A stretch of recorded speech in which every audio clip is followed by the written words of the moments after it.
Good afternoon, everybody. I hope everyone can hear me okay. I'm just going to wait another minute or so because some people are still arriving, so we'll give it a minute or so and then we'll start the webinar. For those of you that can hear me, there should be a dialog box on your screen. There's a section there for questions. If there is anything you'd like to ask, or if you're not hearing me, ironic there, please just send me a message and I'll have a look at the technical side of things.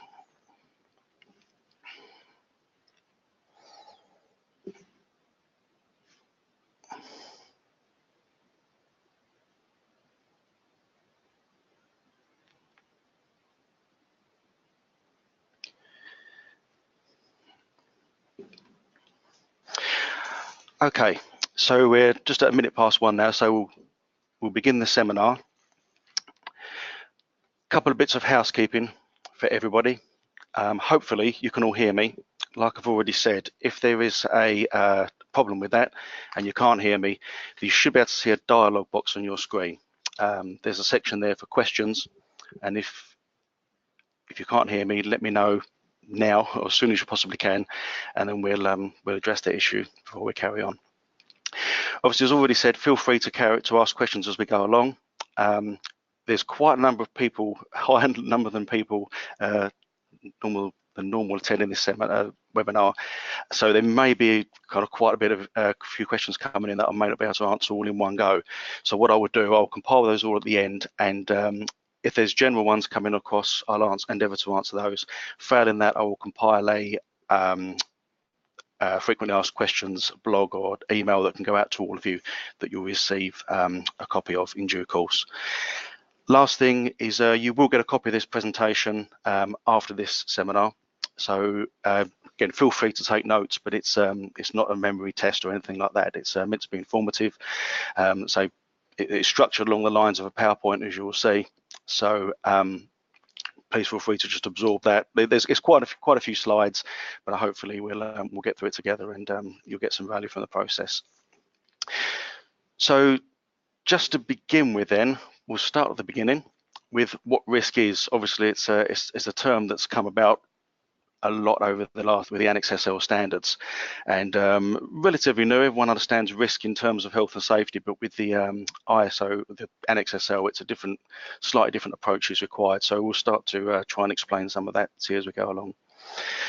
The baseline definition is the effects of an uncertainty. So essentially, kind of what risk is defined as is exactly that. That's straight from ISO. So it can't really get an awful lot simpler than that. So within ISO, this relates to the risks associated with achieving intended results, enhancing your desirable effects, preventing undesirable effects, and achieving improvements. So basically, what it's after there is trying to get you to identify all of the uncertainties that could prevent you from achieving all of those, and ultimately customer satisfaction and running the business and making money and doing what you have to do on a day-to-day basis.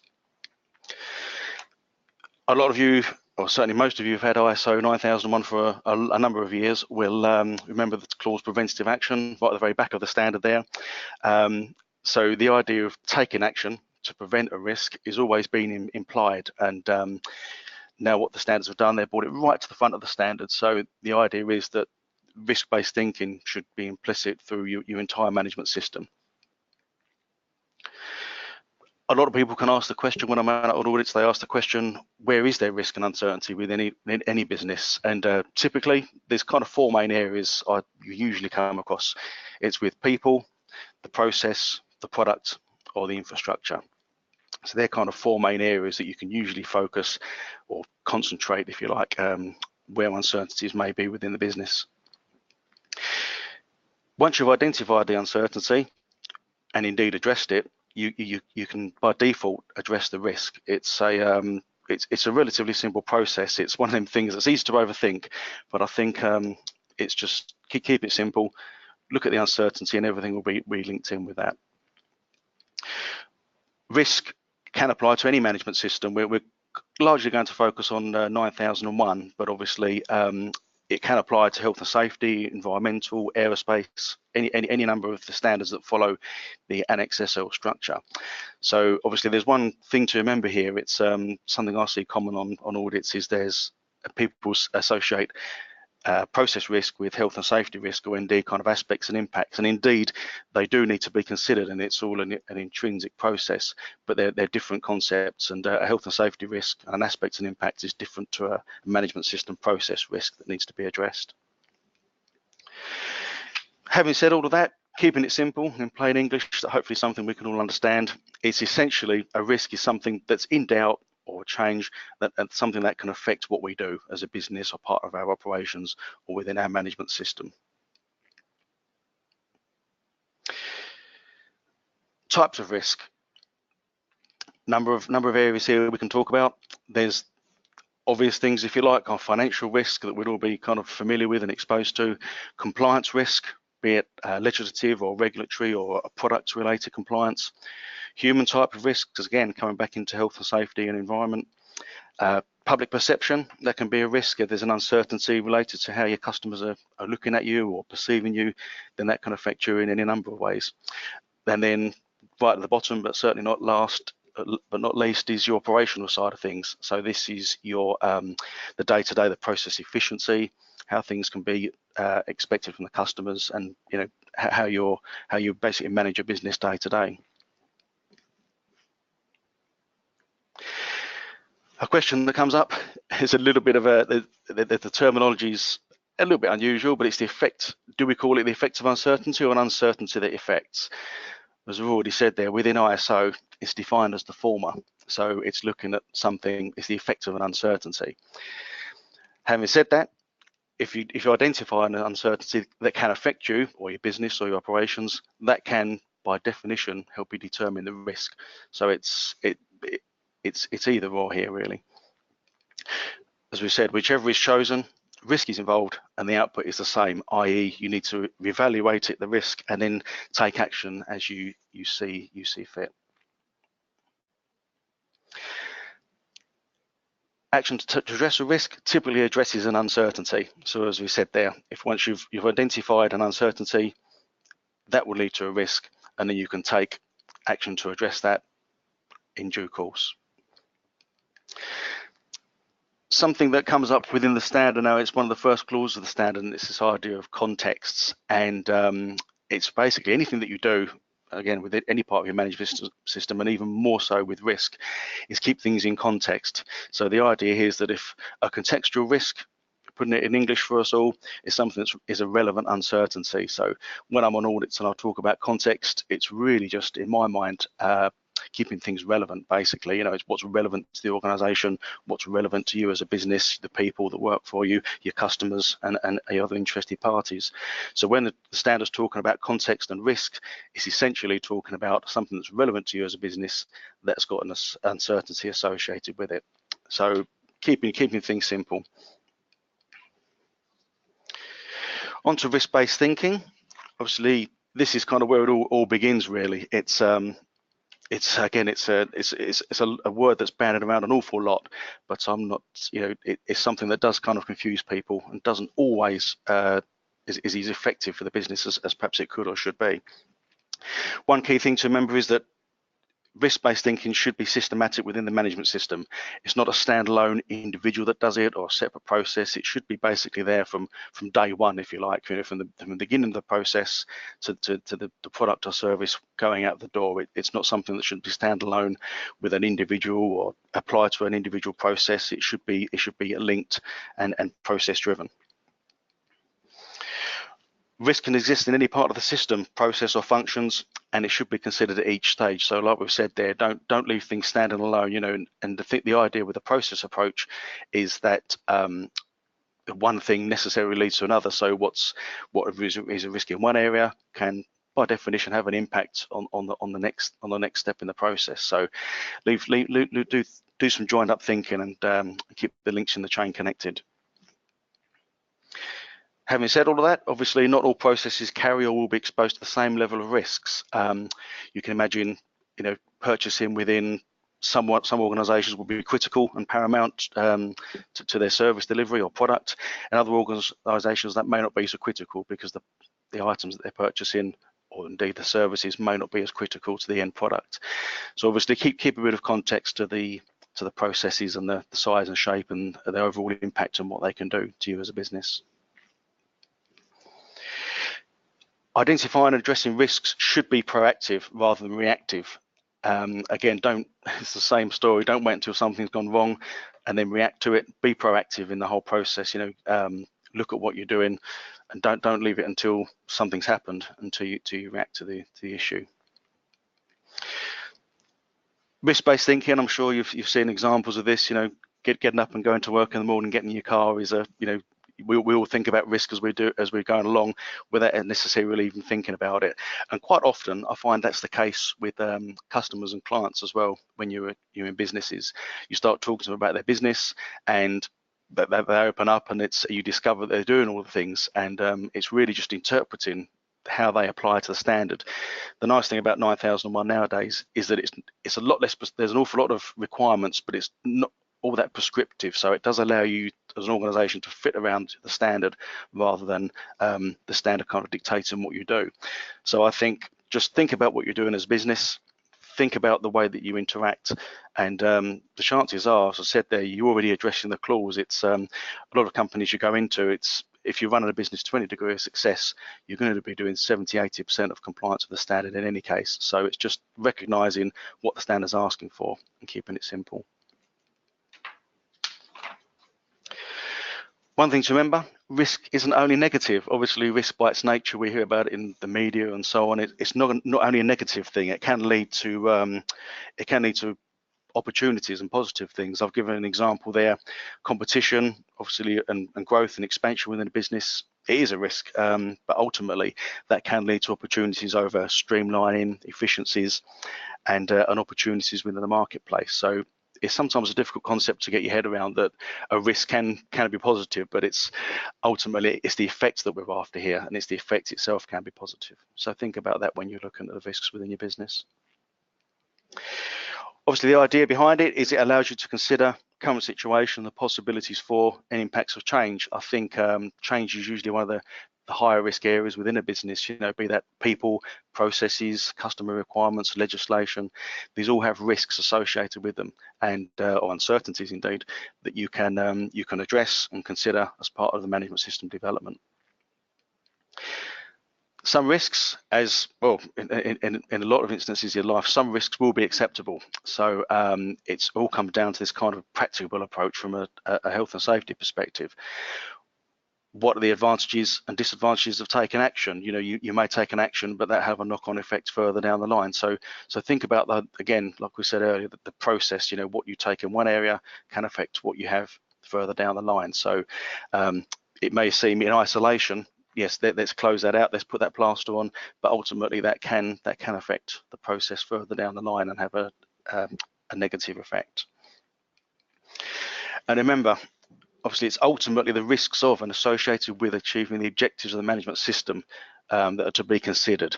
So that's what we're after here. When auditors come to you and start talking about risks and opportunities, what they're really after is kind of, have you looked at kind of what's uncertain within the business? What can stop you achieving what you want to, be that compliance, obviously your objectives, your policy obligations, customer requirements, whatever it may be, whatever interested party or factor in your business has got an outcome. If there's an uncertainty associated with it, have you looked at it from a risk perspective, and how can you manage it? And remember as well, as we've already said here, kind of keep things in context. Don't let things wander off. There will be some generic things that will come up, during an audit as part of your risk assessment, as they all will. You have some things that are completely unavoidable, but keep it in context and relevant to you as an organisation. Otherwise, it loses value and it becomes a redundant kind of process. Risk-based thinking isn't new. As we've already said, it's always been implied and implicit within the standards.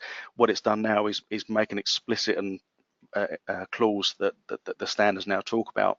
So it's now put in black and white. The auditors now have to ask questions and you have to address it. But it's not a new process, and it's certainly not new to us as human beings. I think it's just it's the application that sometimes causes confusion with people. Again, it's something that you do already as part of running your business. You know, you don't get up to work in the morning and hope for the best. You know, you have a formal plan in place. You know what people are needed. You know what processes are needed, and it's just recognizing that and introducing that into your management system and making it part of it. And lastly, but not leastly, on that point, it's a continual process. It doesn't end. You know, it's a dynamic thing. It shouldn't come to a conclusion. Although risks may be mitigated and reduce, they still exist and they still need to be controlled. Or relative. Again, we'll come back to this idea of context. So keep things relative. You know, obviously, what may seem significant for one organisation may seem, you know, pretty mediocre to another. So depending on what you do as an organisation, depending on what services you provide, everything's relative. Phrase I like to use, it's overused, but I do it does work. Keep it simple. Don't overthink this whole thing. You know, just look at what's uncertain, look at the processes, what are the risks, and then follow the good old-fashioned PDCA cycle that we've known for many years now. So understand what goes on, review, assess, and act. We'll come on to that in a bit more detail a bit later on. Another key thing to remember, whilst in the standards now there are explicit clauses, the management clause is much enhanced, and indeed top management are required to be involved with and promote the risk-based thinking. Quite often we've all got perceptions on how we see things, but those directly involved in the process, more than often than not, they're going to be best placed in identifying what uncertainties are involved with what they're doing. Quite often when people are working on a process, they'll adopt a best practice, and that can generate inconsistencies across the board. If you've got a number of people working in a division, they can start working in slightly different ways, not necessarily wrong, but that causes inconsistency and uncertainty over the process. So I think involvement of people is key. Don't just put it on one person or or one department. Get people involved, ask them what they think about what is bad for them, what is uncertain for them, what do they think, how they think things can be better. So involve people. The more brains you've got thinking, the easier it will be for you.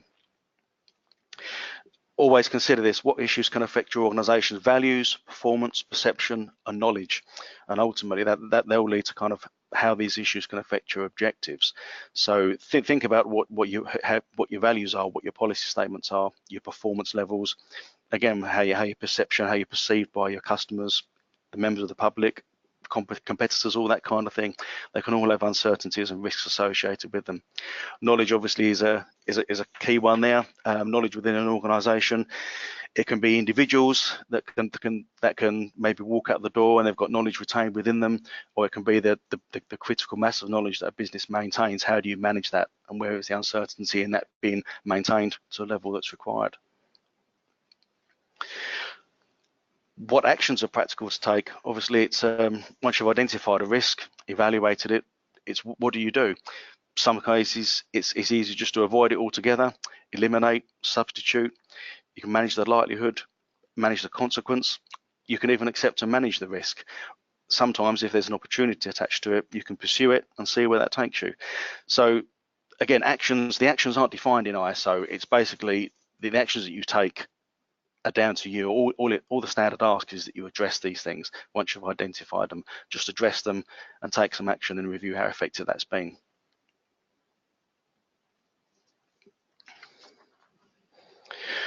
With the actions, obviously keeping things in context and proportionate is critical. I know the word keeps coming up, but it really is so important, keeping things in context. You know, it's don't over-engineer the whole thing. Keep things relative. Keep things in context and proportionate to the risk that you've identified, because it may not always be using a sledgehammer to crack a walnut. It may have an adverse effect on you as an organisation. Something we mentioned earlier with regards to preventive action.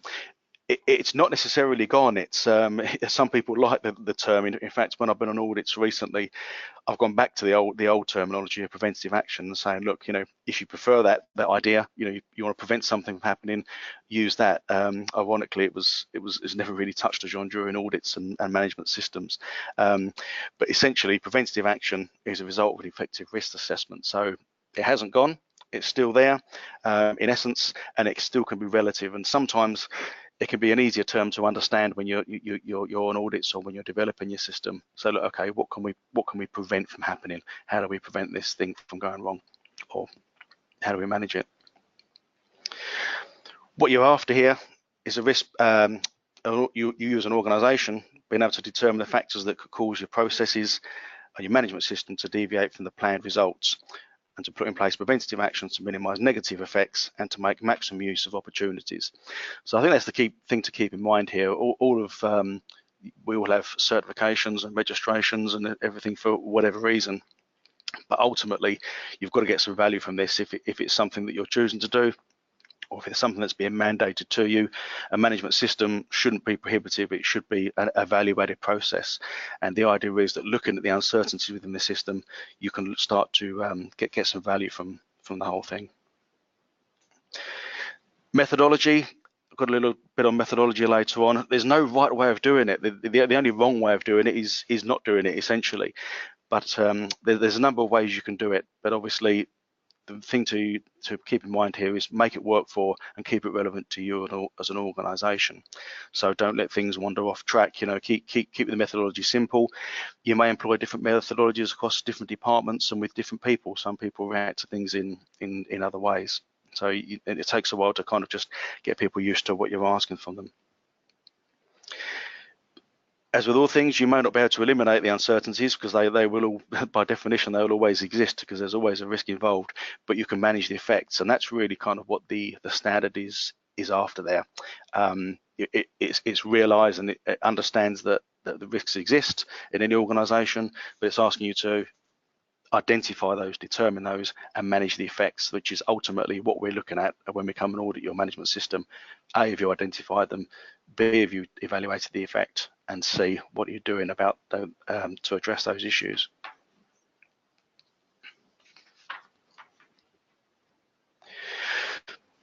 A bit of a terminology, a failure point. There's a number of terminology you can use, but look at the process. What are the failure points? Is it, if it's in procurement, it could be late delivery, it could be a supplier going out of business. It's kind of where can we go wrong? It could be a lack of understanding or communication with or to the supplier.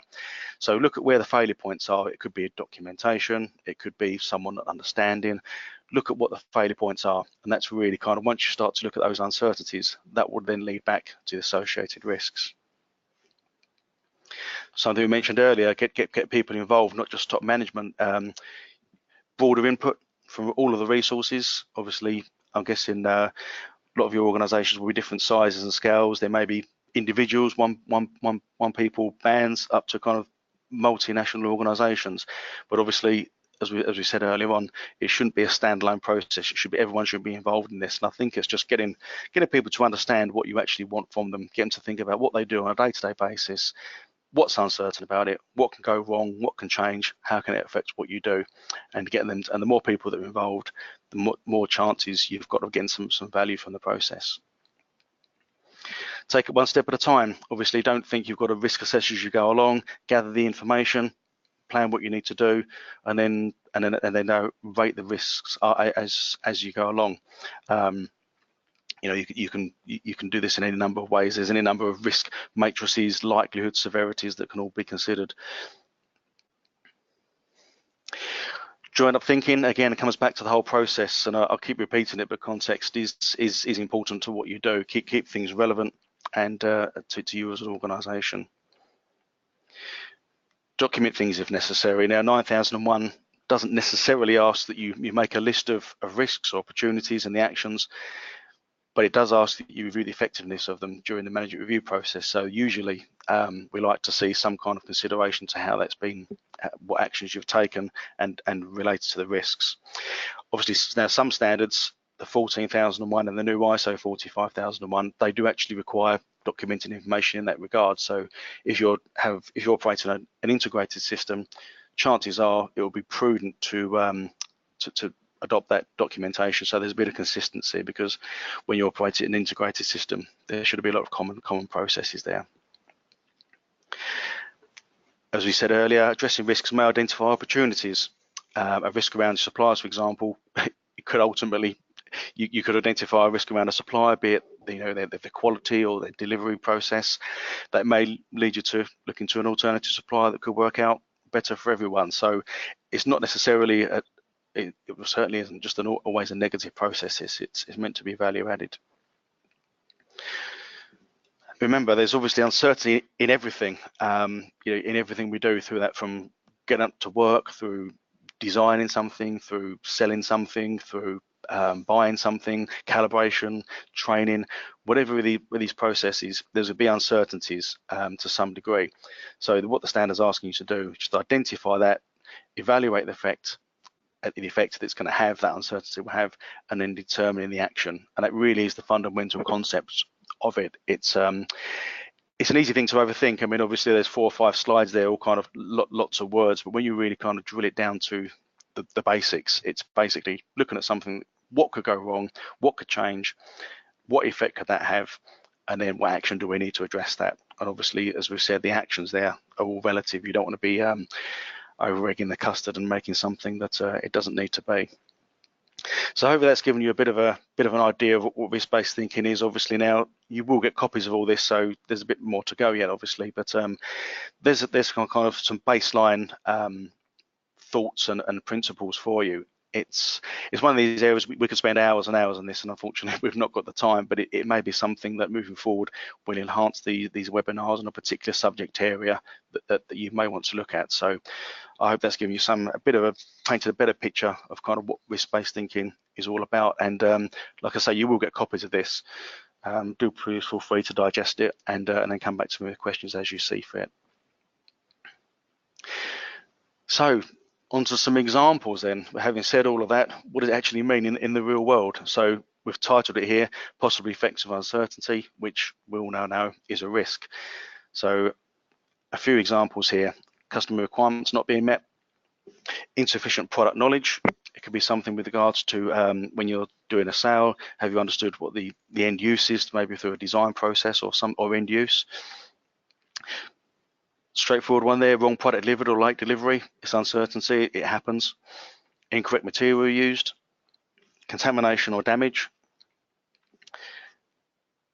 Resources, that's obviously a fundamental one. There could be uncertainties over the competence of an individual.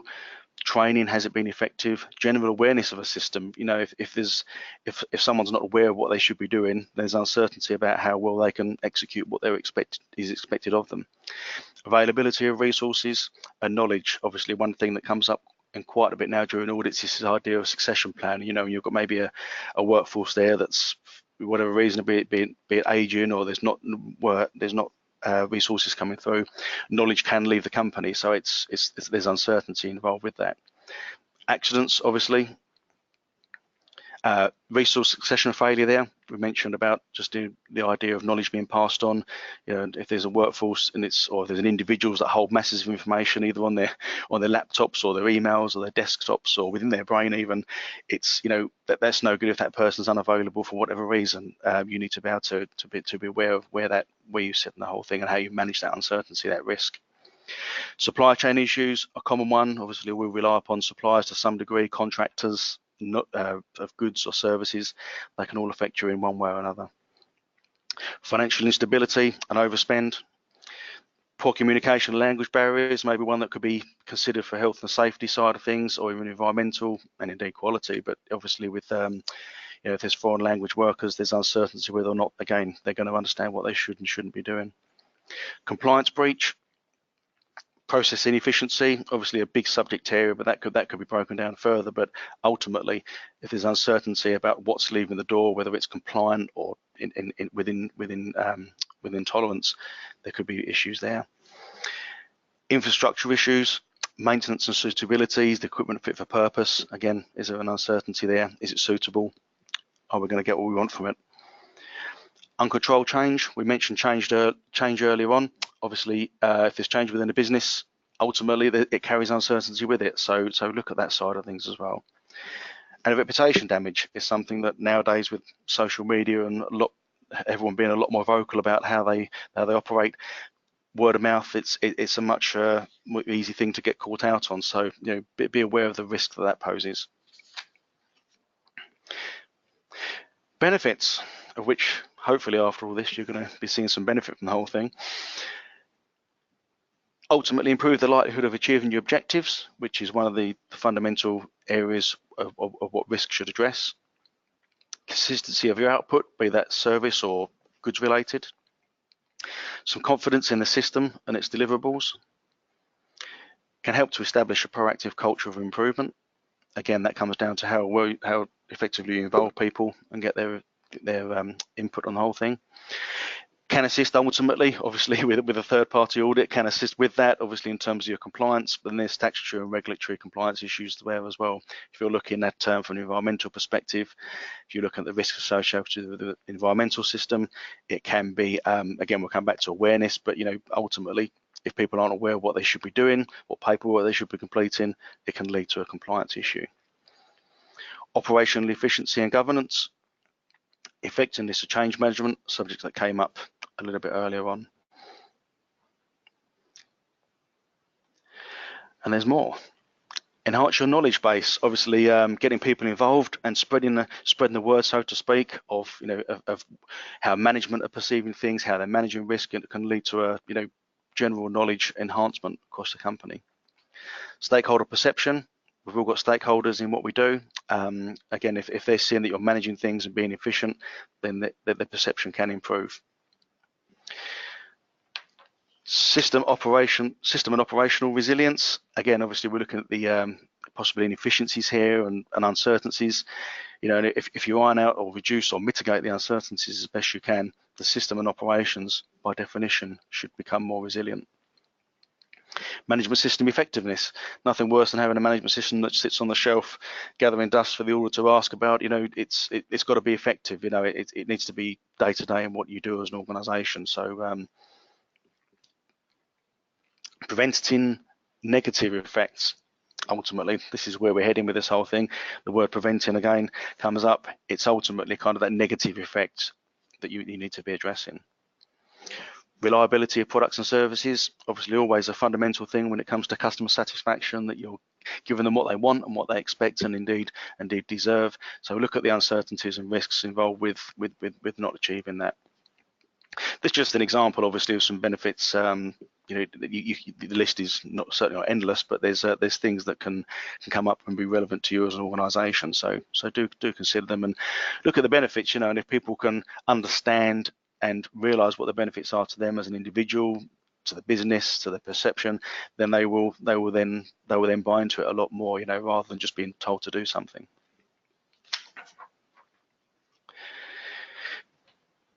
Looking at how it all fits together within the standard, obviously the standards now that you'll be working to are following the Annex SL structure for the most part, which I'm sure you're all familiar with. Just looking through them one by one. Clause 4, starting there at 4, determination management system processes exposed to risk. So set up your system, figure out what actually is there, what needs to be looked at, what needs to be monitored and risk assessed, if you like. So that basically clause 4 is your baseline that sets up the system. Clause 5, key, much enhanced on the previous standard. Top management must engage. They can't be sitting in isolation in offices and behind doors and behind desks. Well, they need to be involved in certainly promoting and applying risk-based thinking. Obviously leading from the front or pushing from the rear, whatever way you want to call it. Basically, management need to be involved. Clause 6, this is where the risks and opportunities clause sits, and that really sits with identifying your risks and taking action. That's where the nuts and bolts of it is. Clause 7, once you've done all of that, there needs to be determination and provision of resources to support the system. It's no good having good ideas and processes and everything in place if no one can actually support and execute the issue. Clause 8, manage operational processes in line with clause 6. So looking at clause 8, that's the operational clause. So once you've identified the risks and taken action, the operational side of things should sit in line with that. There should be cohesion and commonality across all of this. It shouldn't all the clauses should link together. So manage the processes. Once you've made the resources available, make sure they can manage and execute what they should be doing at an operational level. Clause 9, have taken the actions. Obviously, how effective are they? Effectiveness was a word that was introduced in the 2008 version. It was this idea of don't just take action. Has it been worthwhile? Do we need to do anything more? And the requirement is still there. And ultimately, at the bottom line there, the performance evaluation. You're looking at have the actions been effective? Have you addressed any undesired effects? And update your risks and lead to improvement. So you can kind of see there, looking through clause 4 through 10, it kind of takes it from the beginning, the middle, and the end. Essentially, it's intrinsic within the whole standard. There's not a standalone clause. Risk-based thinking exists through the entire standard and the entire process. So it shouldn't be something standalone. Going back to the good old days, but it's tried and tested. PlanDoCheckAct. It's always been there. Keep the whole thing simple. You really don't need to overthink the whole thing. From the planning perspective, get leadership involved. Identify and assess and plan the actions to address the risks. That's your planning side. The doing side, implement the actions. It doesn't get much simpler than that. Check on how well things are going. Has the actions been effective? Is it actually having any impact on what you do? And ultimately, act on anything that falls out of that. It may be a case of, once we get to the act phase, you may need to go back and review the risks and change the management system, keep things up to date. So it's a very simple process, but it's tried and tested, and it does work. I think it's well worth kind of just looking at that side of things. Now, a management program, when it comes to risk-based thinking, fairly straightforward, just 5 key things here to think about. Identify, this is obviously your risks, uncertainties. Analyze them, whatever format that may take, be that's looking at it in terms of, the end impact of the risk or the effect of the uncertainty. Treat them, take action basically, monitor, keep it under review, and then control. So basically, falling out of the PDCA and the risk-based side of things in terms of management program, those kind of 5 key areas will keep you on the right track. Possible methodologies. There's an awful lot out there. I'm sure some of you would have heard of most, if not all of these. So we've got SWOTs, which is strengths, weaknesses, opportunities, threats. PESTLE, which takes into account political, environmental, social, technological, legal and environmental, economic considerations. So again, all of these things can have uncertainties associated with them. So look at how they apply to you as an organisation. FMEA, failure mode effect analysis. We mentioned failure modes or possible failure points earlier on. Look at what can go wrong and what effect that can have and analyse it. There is actually a standard ISO 31000 that talks about risk management and principles that, this obviously that goes into much more detail. Cause and effect diagrams, brainstorming, again, that is involving people, interview people and root cause analysis, look at problems, if there's a problem there and ultimately if there's an uncertainty, where can you go? There's a risk associated with it.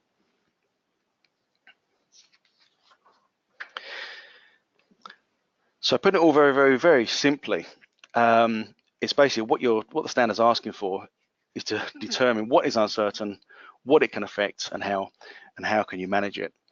So really, having said all of that, I mean, obviously we can talk about the actual kind of methodologies and the principles of it a lot deeper, but ultimately that's where you're going from. All the standard's asking for is look at what can be uncertain, what it can affect, and how can you manage it.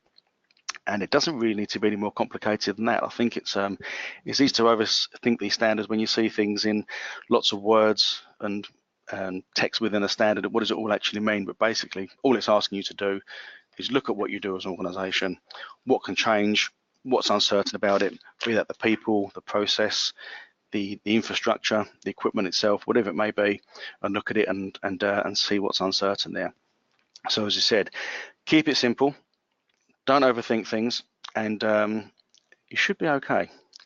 Now, obviously, that's a very, very kind of brief it's 40 minutes or so, just a brief introduction to it. Obviously, the response that we had to this was quite incredible. There's over 500 people signed up to listen to this, so hopefully it's been of value to you.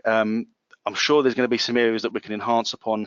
We could spend a lot of time talking about individual things and individual areas associated with risk, but hopefully that's kind of set the scene for you a little bit more, giving you a bit of an idea of how the whole things work. Obviously, as I said, I'm more than happy to look at questions as it stands now. If not, those questions can all be accumulated and exported, and I can do a frequently asked questions out as a blog or to you directly on email. And you will get copies of all this, so please feel free to have a look through all of that and see how it works. So if there's any questions at this moment in time, I'm more than happy. I'm going to stay online for a period of time. So if there's anything explicitly or in particular you wanted me to answer, I'm more than happy to do that.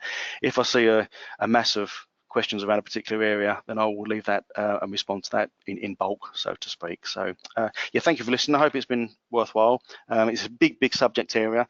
And it's not necessarily the easiest thing to do over a webinar, but it's without the interaction. But hopefully it's been of use and it's added some value to you. So thanks for listening. Thank you. Bye.